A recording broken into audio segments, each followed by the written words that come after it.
Hey guys, what's up? It's Liz, and we are back for another episode of Magic Monday. I do this series every Monday, normally at 11 a.m. PST.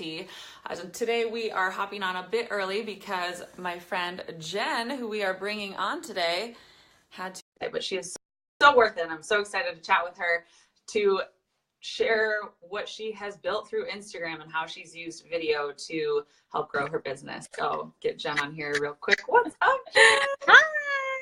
Hi, how are you? Great. How are you? Doing well. Happy birthday. I know you just celebrated your birthday. I wish I could come. How was it? I know. You were missed. It was absolutely amazing. So much fun. Amazing people, amazing energy. Just so much fun. Aw, I really wish I could come. Grateful. So wish Jen a happy birthday, everybody, and go over and check out her Instagram account. It's DocJenFit. And we're going to be chatting a little bit today about how you were able to use these online platforms and specifically educational videos to grow like wildfire, and also to have your first ever launch, which was six-figure launch, right? For your first one. Yeah. Crazy. So crazy. And that was for the mobility method program that you put together, correct? Okay, Mm-hmm. cool.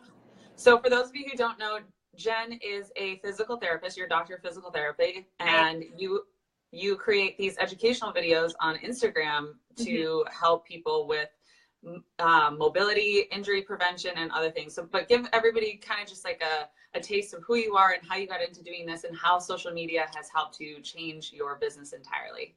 Yeah. Really, it was kind of like a freak thing. My Instagram, my original handle was Jen_ES_care. Because it was literally like, I made it for friends. This is how you pronounce my name. And it was never intended to be anything it was. But then I started kind of getting into like the fitness realm of calisthenics and all these other things. And naturally, it just started to grow. I was hanging out with people who had big followings and would just start to post other people within the calisthenic community. And so it just started to grow from there.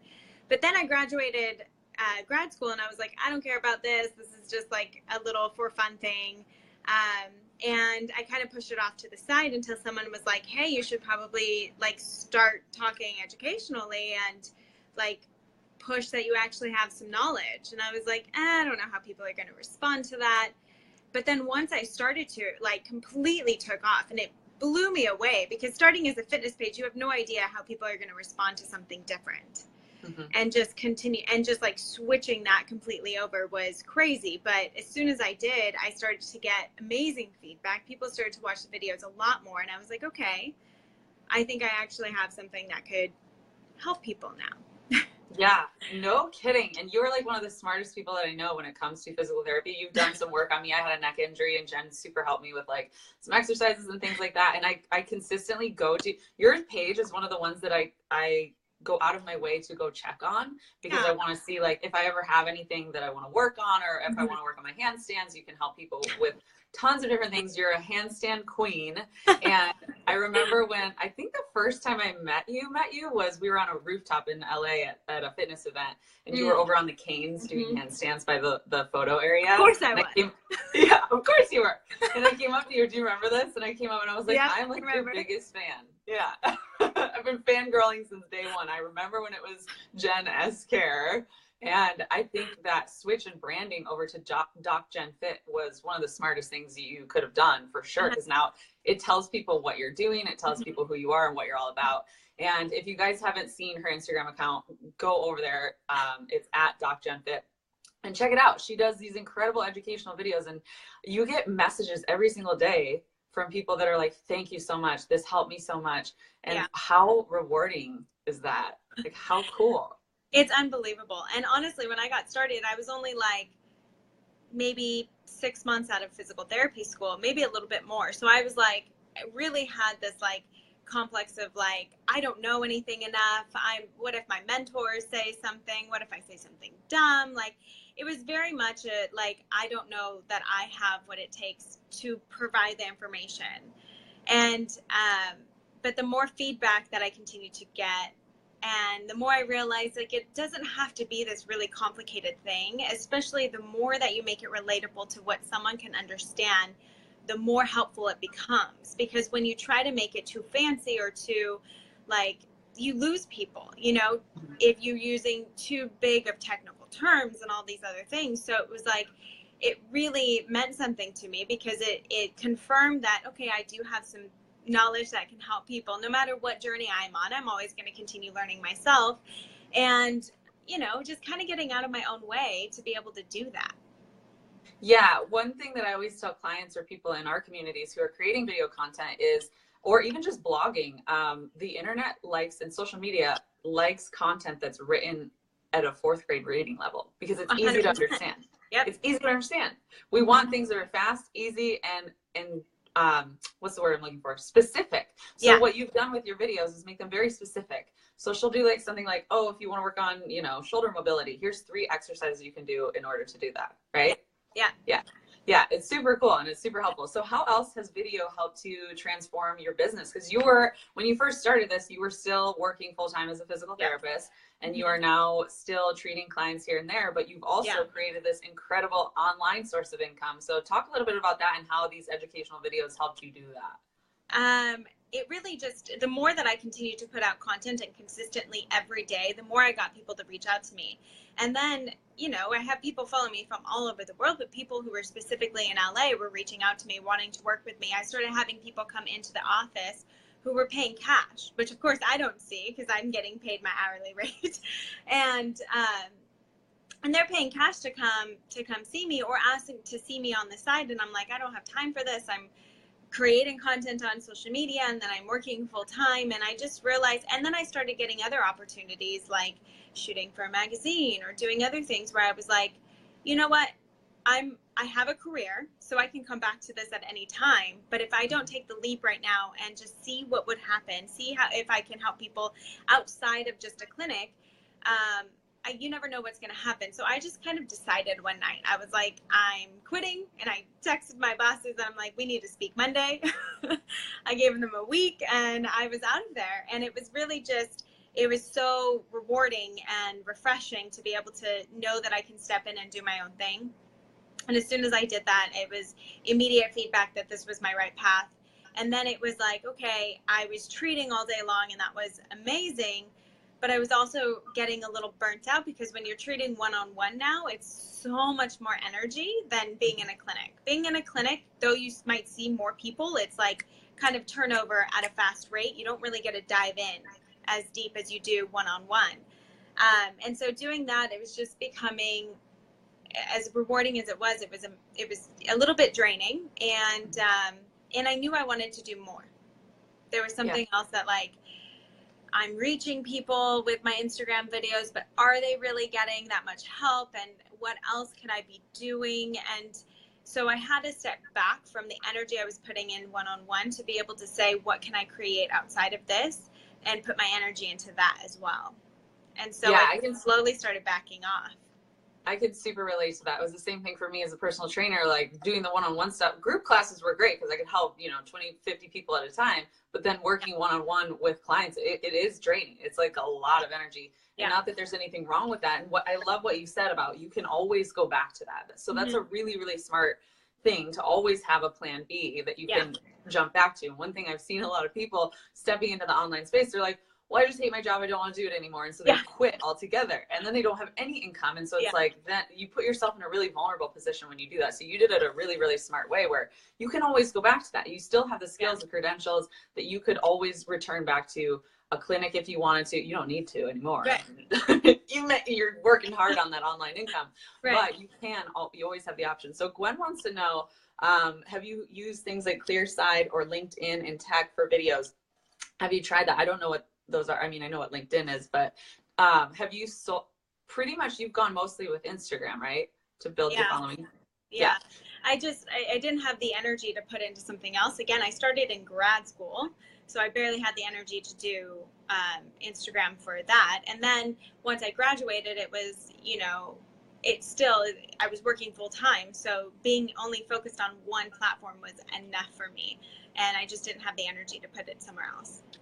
I love that though, because what I always tell my clients too is pick 1 to 2 platforms maximum and become the very best at that. Yeah. Because what happens when people, try to put content out on all the platforms, they end up getting burnt out and their reach isn't as potent as if they were to just choose one. So you did that really intelligently as well. And I think all the platforms are a little bit different. So, because I've seen, friends who start to create these amazing videos on Instagram that look like they're for YouTube, and they're just not getting the same traction because it's like Instagram wants the quick, effective things, put the more detailed stuff on YouTube where you can explain it a little longer. People are going to sit there and watch it. I just think they're 2 different platforms, so you got to treat them very differently. It's so true. I love that you pointed that out because we talk about that all the time in social media. So my second question for you is, what are like 1 or 2 things that have really helped to set you apart? What I've just heard you say is focusing on just Instagram, just becoming the very best that you can be on one platform and making it potent. But what are some of the other, like a couple other things that have helped set you apart?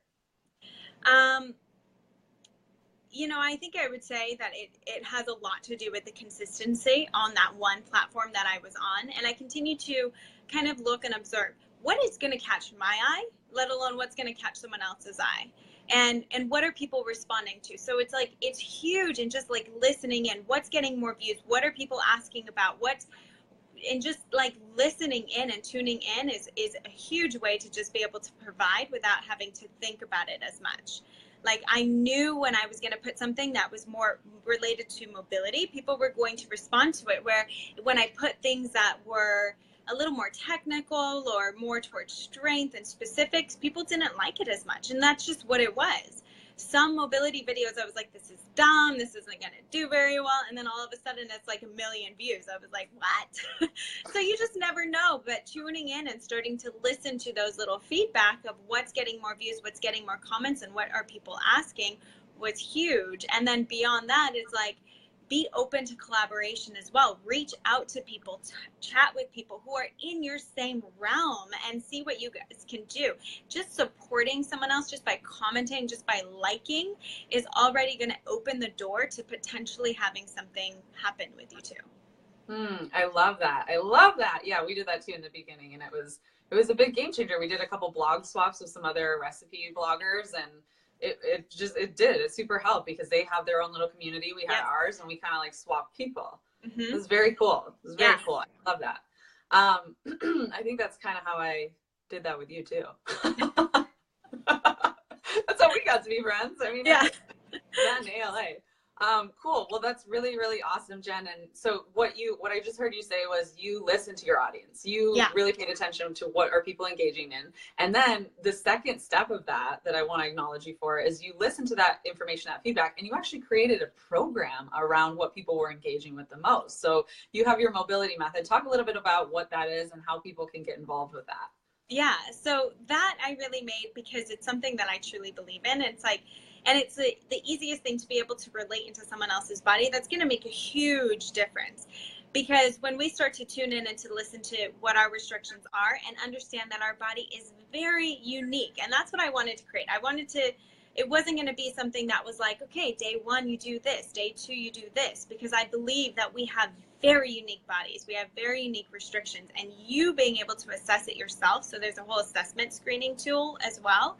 And being able to then dive in and see what exercises are specific for your body, and then being able to take that and say, I could do this one in the morning. I could do this one before I go to work. I could do this one at work. And like kind of structuring it so it fits your life, your schedule, not someone else's, not mine.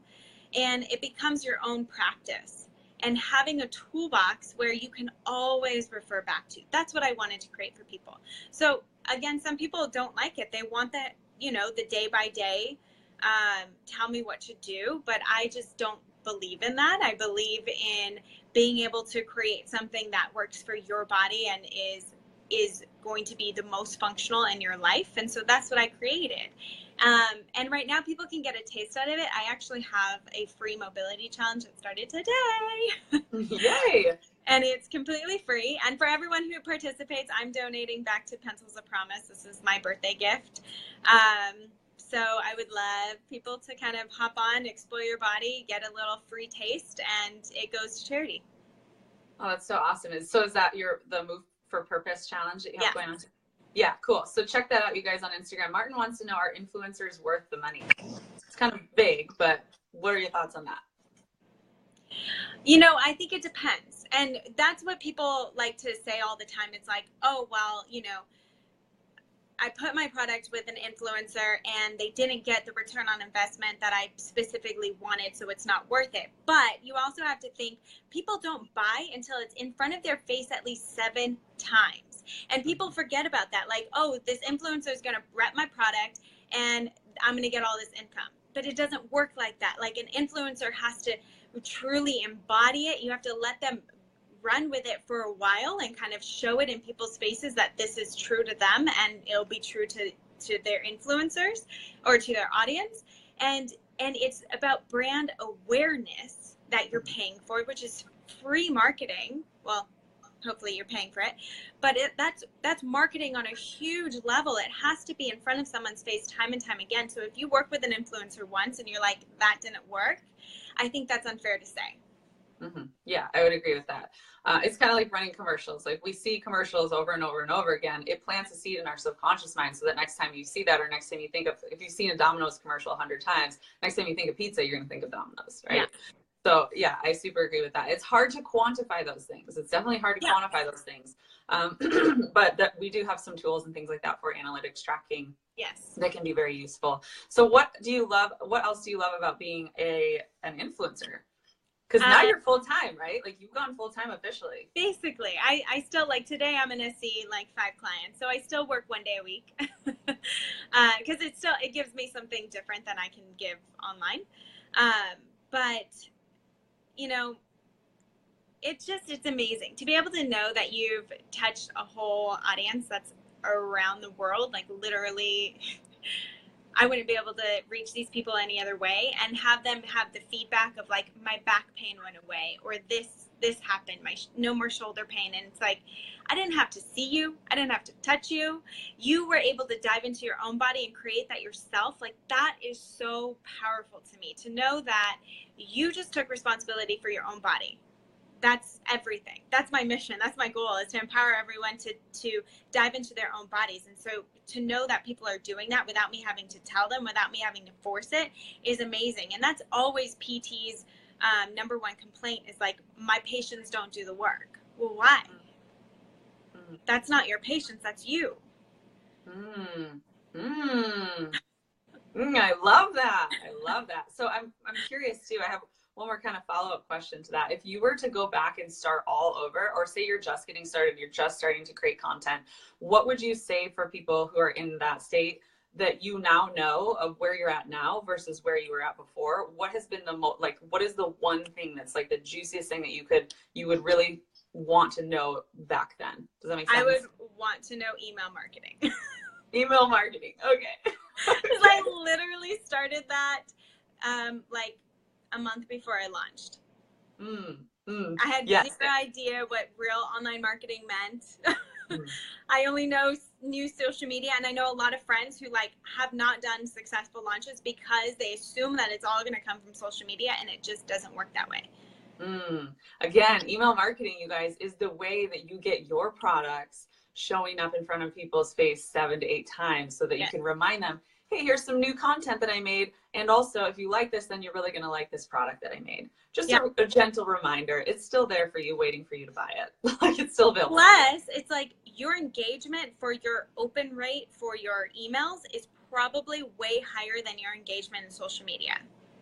So understanding that you have a different reach and a different way that you can absolutely get it into their inbox, because you have no idea. You can't control the algorithm. You can't control whether your video or your photo is going to show up in their feed, but knowing that you're going to get to their inbox and you're going to sound like you're a friend, because hopefully you do. I'm always trying to talk to people like, you're my friend. Like, I want you in my inner circle. And understanding that, like, that's what email marketing is, and being able to have that connection on another level is everything.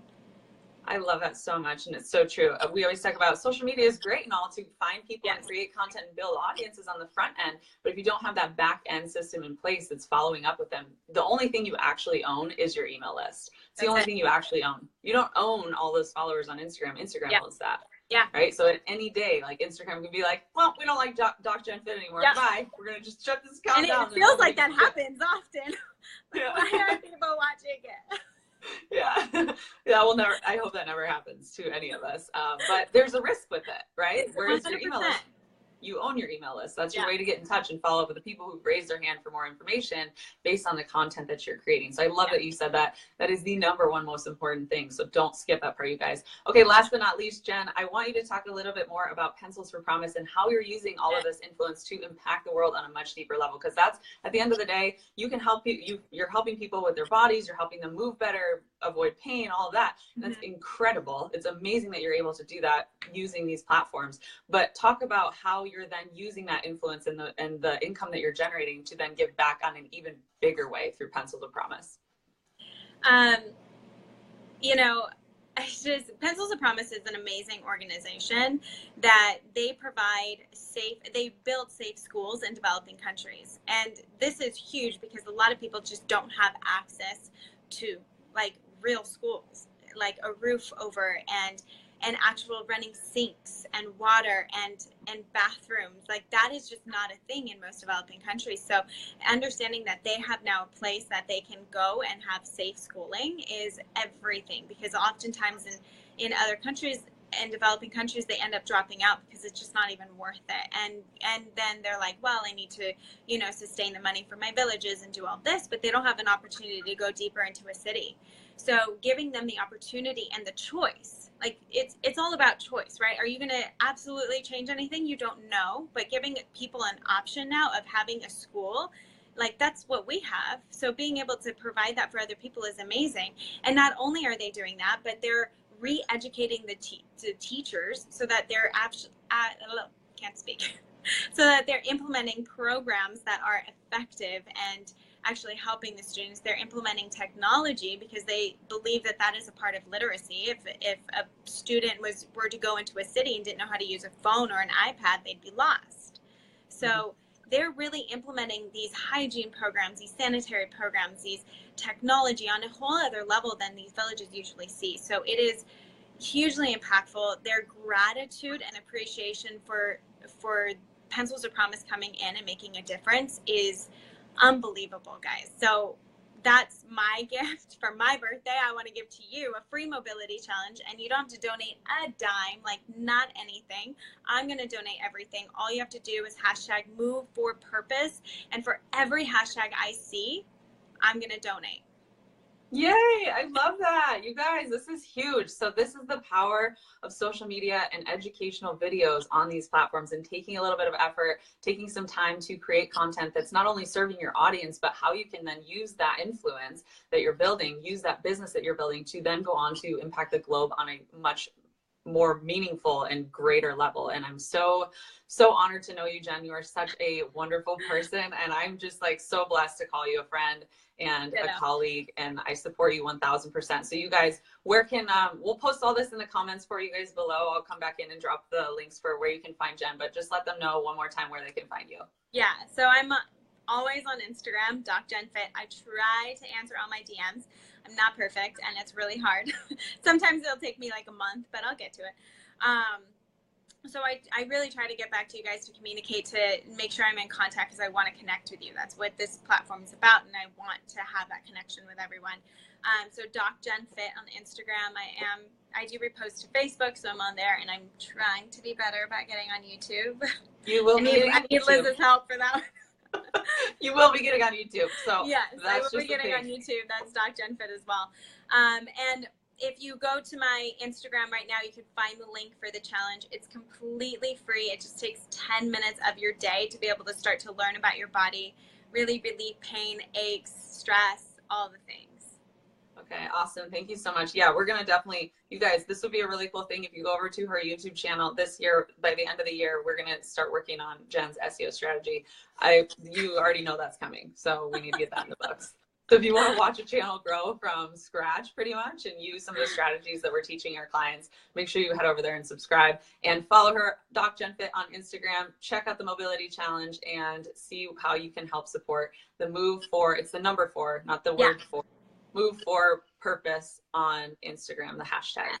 All right, thanks, Jen, so much. I know you're busy, so thank you. I really appreciate your time. And thank you. Appreciate you.